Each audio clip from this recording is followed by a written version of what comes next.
ಪಿತ್ತಜನಕಾಂಗದ ಕಸಿಯಿಂದ ಇಬ್ಬರಿಗೆ ಹೊಸ ಜೀವ ನೀಡಿದ ಸ್ಪರ್ಶ್ ಆಸ್ಪತ್ರೆ, ಬೆಂಗಳೂರು. ಆಗಸ್ಟ್ 4ರಂದು ಯಶವಂತಪುರದ ಸ್ಪರ್ಶ್ ಆಸ್ಪತ್ರೆಯ ತಜ್ಞ ವೈದ್ಯರು ಪಿತ್ತಜನಕಾಂಗದ ಕಸಿಯನ್ನು ಯಶಸ್ವಿಯಾಗಿ ನಡೆಸಿ ಅನನ್ಯ ಸಾಧನೆ ಮಾಡಿದ್ದಾರೆ. ಮಿದುಳು ನಿಷ್ಕ್ರಿಯಗೊಂಡ ದಾನಿಯ ಯಕೃತ್ತನ್ನು 2 ಭಾಗಗಳನ್ನಾಗಿಸಿದ ಇಲ್ಲಿನ ತಜ್ಞರು ಅವುಗಳನ್ನು ಇಬ್ಬರಿಗೆ ಯಶಸ್ವಿಯಾಗಿ ಕೂಡಿಸಿದರು. ಇದರಿಂದ ಇಬ್ಬರಿಗೆ ಹೊಸ ಜೀವ ನೀಡಿದ ಸಾಧನೆಯನ್ನು ಮಾಡಿದರು. ವಿಶ್ವಮಟ್ಟದ ಮೂಲ ಸೌಕರ್ಯ ಹಾಗೂ ಅಸಾಧಾರಣ ತಜ್ಞತೆ ಇರುವ ವೈದ್ಯರು ಈ ಸಂಕೀರ್ಣವಾದ ಕಾರ್ಯವನ್ನು ಕುಶಲೆಯಿಂದ ಸಾಕಾರಗೊಳಿಸಿದ್ದಾರೆ. ತಲೆಗೆ ತೀವ್ರ ಪೆಟ್ಟಾಗಿದ್ದ ಯುವಕರೊಬ್ಬರು ಚಿಕಿತ್ಸೆಗಾಗಿ ಯಶವಂತಪುರದ ಸ್ಪರ್ಶ್ ಆಸ್ಪತ್ರೆಗೆ ದಾಖಲಾಗಿದ್ದರು. ಮಿದುಳನ್ನು ಕಾರ್ಯಶೀಲಗೊಳಿಸಲು ಭಾರೀ ಸಾಹಸ ಮಾಡಿದರು. ಅವರ ಮಿದುಳು ನಿಷ್ಕ್ರಿಯ, ಬ್ರೈನ್ ಡೆಡ್ ಗೊಂಡಿತು. ಇಂಥ ಸನ್ನಿವೇಶದಲ್ಲಿ ಯುವಕನ ಸಹೃದಯಿ ಕುಟುಂಬ ಎಲ್ಲ ಅಂಗಗಳನ್ನು ದಾನ ಮಾಡುವ ಮಹತ್ಕಾರ್ಯಕ್ಕೆ ತನ್ನ ಒಪ್ಪಿಗೆ ನೀಡಿತು. ಸ್ಪರ್ಶ್ ಆಸ್ಪತ್ರೆ ತಕ್ಷಣ ಜೀವ ಉಳಿಸುವ ಸಂಕೀರ್ಣ ಶಸ್ತ್ರಚಿಕಿತ್ಸೆಗೆ ಮುಂದಾಯಿತು. ಪಿತ್ತಜನಕಾಂಗವನ್ನು 2 ಭಾಗಗಳಾಗಿ ವಿಭಜಿಸಲಾಯಿತು. ಒಂದು ಭಾಗವನ್ನು 53 ವರ್ಷದ ಮಧ್ಯವಯಸ್ಕ ಪುರುಷ ಹಾಗೂ ಮತ್ತೊಂದನ್ನು 59 ವರ್ಷದ ಮಹಿಳೆಯೊಬ್ಬರಿಗೆ ಕಸಿ ಮಾಡಲಾಯಿತು. ಭಾರತವು ತೀವ್ರ ಅಂಗಾಂಗ ಕೊರತೆಯನ್ನು ಎದುರಿಸುತ್ತಿದೆ. ಅಂಗಾಂಗ ಕಸಿಗಾಗಿ ಕಾಯುತ್ತಿರುವವರ ಸಾಲು ದೊಡ್ಡದಿದೆ. ಆದರೆ ದಾನಿಗಳ ಸಂಖ್ಯೆ ತುಂಬಾ ಸೀಮಿತವಾಗಿದೆ. ಇಂತಹ ಸವಾಲನ್ನು ಎದುರಿಸಲು ದಾನಿಗಳ ಅಂಗಾಂಶಗಳನ್ನು ಒಟ್ಟುಗೂಡಿಸಿ ಅದನ್ನು ಹಂಚುವ ಕಾರ್ಯತಂತ್ರವನ್ನು ಅನುಸರಿಸಲಾಗುತ್ತಿದೆ. ಇದರಲ್ಲಿ ಲಿವರ್ ಅನ್ನು ವಿಭಜಿಸಿ ಕಸಿ ಮಾಡುವ ತಂತ್ರ ಕೂಡ ಪ್ರಚಲಿತದಲ್ಲಿದೆ. ಹೀಗೆ ಲಿವರ್ ಅನ್ನು ವಿಭಜಿಸಿದಾಗ ಬಲಭಾಗವನ್ನು ವಯಸ್ಕರಿಗೆ, ಎಡಭಾಗವನ್ನು ಮಕ್ಕಳಿಗೆ ಕಸಿ ಮಾಡಲಾಗುತ್ತದೆ ಎಂದು ಒಟ್ಟಾರೆ ಈ ಪ್ರಕ್ರಿಯೆಯ ಹಂತಗಳನ್ನು ಯಶವಂತಪುರದ ಸ್ಪರ್ಶ್ ಆಸ್ಪತ್ರೆಯ ಪಿತ್ತಜನಕಾಂಗ ಕಸಿ ಮತ್ತು ಹಪಪ ಶಸ್ತ್ರಚಿಕಿತ್ಸೆಯ ಪ್ರಮುಖ ಸಲಹೆಗಾರ ಡಾ. ಗೌತಮ್ ಕುಮಾರ್ ವಿವರಿಸಿದರು. ಶಸ್ತ್ರಚಿಕಿತ್ಸೆಯ ಬಗ್ಗೆ ಮಾತನಾಡಿದ ಯಶವಂತಪುರದ ಸ್ಪರ್ಶ್ ಆಸ್ಪತ್ರೆಯ CO colonel Rahul Tiwari. Hi, ನಾನು ಡಾಕ್ಟರ್ ಗೌತಮ್ ಕುಮಾರ್ ಅಂತ, lead liver transplant surgeon, Sparsh group of hospital. ಇವತ್ತು ನಾವು ಈ ಕೇಸ್ ಹೈಲೈಟ್ ಯಾಕೆ ಮಾಡ್ತಿದ್ದೀವಿ ಅಂದರೆ, donation, organ donation is very low compare to western world. ನಮ್ಮ ಇಂಡಿಯಾದಲ್ಲಿ ಸ್ವಲ್ಪ ಕಡಿಮೆ ಇದೆ. ಸೊ ಆರ್ಗನ್ ಡೊನೇಷನ್ನ ಹೇಗೆ ಇಂಪ್ರೂವ್ ಮಾಡಬೇಕು, ಆರ್ಗನ್ ಪೂಲ್ನ ಹೇಗೆ ಇನ್ಕ್ರೀಸ್ ಮಾಡಬೇಕು, ಅದಕ್ಕೆ ವೇರಿಯಸ್ ಸ್ಟ್ರಾಟಜೀಸ್ ಇರುತ್ತೆ. ಅದರಲ್ಲಿ ಒಂದು ಸ್ಟ್ರಾಟಜಿ ಸ್ಪ್ಲಿಟ್ ಲಿವರ್ ಟ್ರಾನ್ಸ್ಪ್ಲಾಂಟೇಷನ್ ಅಂತ ಹೇಳ್ತೀವಿ. ಅದರಲ್ಲಿ 1 ಲಿವರ್ನ 2 ಕಟ್ ಮಾಡಿ 2 ಟ್ರಾನ್ಸ್ಪ್ಲಾಂಟ್ ಮಾಡ್ತೀವಿ. 2 ಪೇಷಂಟ್ಗೆ ಲಿವರ್ ಕೊಡ್ತೀವಿ. ಅದು ಲಿವರ್ ಕಟ್ ಆಗಿರೋದು ಬೆಳವಣಿಗೆ ಆಗುತ್ತೆ. 1 ತಿಂಗಳಲ್ಲೇ 80% ಜಾಸ್ತಿ ಆಗಿ then the liver normal life. Liver 1 organ ಅದು ಇನ್ಕ್ರೀಸ್ ಆಗುತ್ತೆ, ಸೈಜ್ ಇನ್ಕ್ರೀಸ್ ಆಗುತ್ತೆ. ಸೊ ಈ ಸ್ಟ್ರಾಟಜಿ ತಗೊಂಡು ನಾವು 1 ಟ್ರಾನ್ಸ್ಪ್ಲಾಂಟ್ 1 ಲಿವರಿಂದ 2 ಜನಕ್ಕೆ ಟ್ರಾನ್ಸ್ಪ್ಲಾಂಟ್ ಮಾಡಿದ್ದೀವಿ. ಯೂಶಲಿ ಏನಾಗುತ್ತೆ ಅಂದರೆ, ರೈಟ್ ಸೈಡ್ ಲಿವರ್ ನಾವು ಅಡಲ್ಟ್ ಕೊಡ್ತೀವಿ, ಲೆಫ್ಟ್ ಸೈಡ್ ಲಿವರ್ ಚೈಲ್ಡ್ ಕೊಡ್ತೀವಿ. ಬಟ್ ಈ ಕೇಸಲ್ಲಿ ನಾವು both right and left fully grown ಅಡಲ್ಟಲ್ಲಿ ಕೊಟ್ಟು ಸಕ್ಸಸ್ಫುಲಿ ಟ್ರಾನ್ಸ್ಪ್ಲಾಂಟ್ ಮಾಡಿದ್ದೀವಿ. ಗಂಗರಾಜು ಅವರು ಜಾಂಡೀಸಿಂದ ಸಫರ್ ಮಾಡ್ತಿದ್ರು, ತುಂಬ ಸೀರಿಯಸ್ ಇದ್ದರು. ನಾವು ಈಸ್ ಓಕೆ. ವರಲಕ್ಷ್ಮಿಗೆ ಲಿವರ್ ಕ್ಯಾನ್ಸರ್ ಇತ್ತು ಮತ್ತು ಅವರು ತುಂಬ ಜಾಸ್ತಿ ವೆಯ್ಟ್ ಮಾಡೋಕ್ಕಾಗ್ತಿರ್ಲಿಲ್ಲ. ಸೊ ಅವ್ರಿಗೂ ಲಿವರ್ ಟ್ರಾನ್ಸ್ಪ್ಲಾಂಟೇಷನ್ ಮಾಡಿ ಈಗ she is free of cancer and Gangaraj is free of jaundice. Which transplantation difficult is?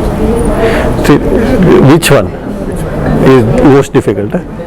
All transplantations are difficult, but technically I will say living donor and this split liver transplantation are technically most challenging. So success rate or recovery? So success rate for liver transplantation at this moment, current international standard is 90 to 95% for both cadaveric and living donor liver transplantation, and we at Sparsh Hospital have achieved that kind of success rate. In fact, our success rate is around 95% at this moment. Infection rate, we have used different strategies. One strategy is making sure our ICUs are clear of bugs, making sure we don't have many people coming in out, making sure that we clean the surfaces, HEPA filters in the ACs, all those things put together, and good hand hygiene and mask hygiene. Those are the things which is helping us with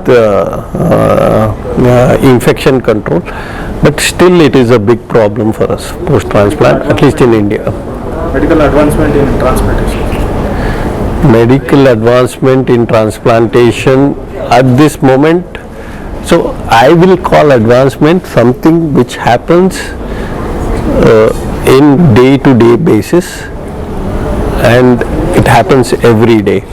So medical advances, transplantation itself is a big medical advancement, because I remember 10 years back when we couldn't do anything for these patients, where they come and we would say no, nothing can be done, you take them home, to at this stage where we can transplant them, give them a good life, good quality of life, and they can lead a very, very normal life after this.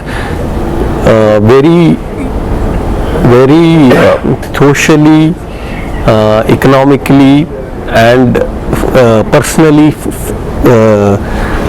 functional life and satisfying life.